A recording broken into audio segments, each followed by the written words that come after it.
I just want to tell you, I know nothing about Pinterest. Okay. I'm a sponge right now. Okay. So think of Pinterest as a bunch of virtual cork boards. You know how Okay. when you were a kid you had cork boards and you put pictures up on Yep. the Yeah, cork all the board? plate. Yep. Yes. So think of them like that. They are vision boards for women. We're big on vision boards right now, and it's all because of Pinterest. So think of them as digital visual scrapbook boards. Okay. Okay. So each board for your business account is related to a couple of those keywords that you always talk about, that are your things that your audience look for, that relate to your business. So all of those boards, and I recommend that my clients start with 10 and then bump, one every 6 months or so, just to kind of keep growing a little bit. Give yourself more places to play with things. So all of those boards are related to almost all of your content. There might be some where you're like, I don't really want to put that one there. That one would fit better there, that kind of thing. But for the most part, almost all of your content could go on all 10 boards. And when you say content, are you speaking specifically about photos? Okay. This is where it gets a little crazy. Okay.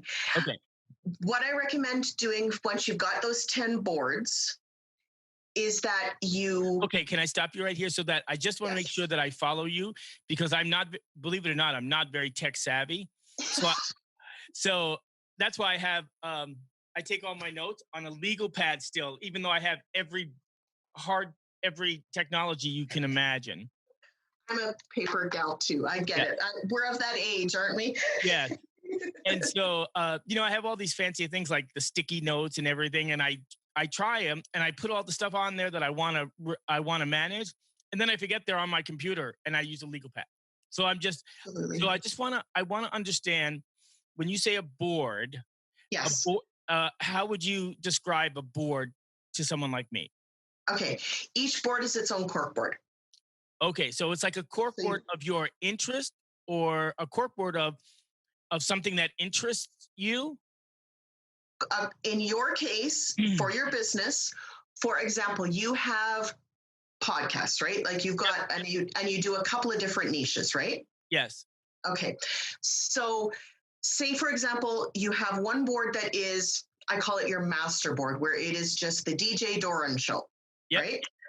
Then you have another board that is for tech podcasts. You have another board that is for, maybe you mentioned you also have books and things. So maybe it's for tech books and articles.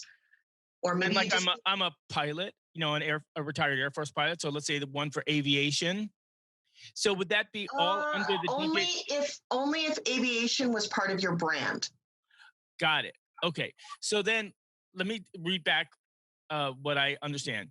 So the DJ Doran show is a show about a perspicacious guy, me, over 60, who talks about whatever interests me. And so like I've done shows on Bigfoot, on alien abductions and UFOs, on politics and current events, on social media addiction and all of that. So each one of those topics would be a board underneath my brand. Could be a board, or you might want to do it a little bit less specific like that, where you're doing like, I'm just spitballing here off the top of my head. I haven't heard that in years, but that is a total generational comment. It absolutely is. Okay, so maybe you have one board that is for tech stuff, and one board that is for human interest stuff, and one board that is Gotcha. for, So more, I gotcha. So not yeah, specific to a thought, but a topic, like a not a topic. topic, like a interest. Yes, So like a human interest could be UFOs, Bigfoot, social media stuff, and blah blah blah blah. Tech could be how to use the iPhone 11 Pro Max that I still don't know how to use, or stuff like that, where I could talk about that. I get it. Okay, so now I yes, understand the yeah, yeah. concept of it.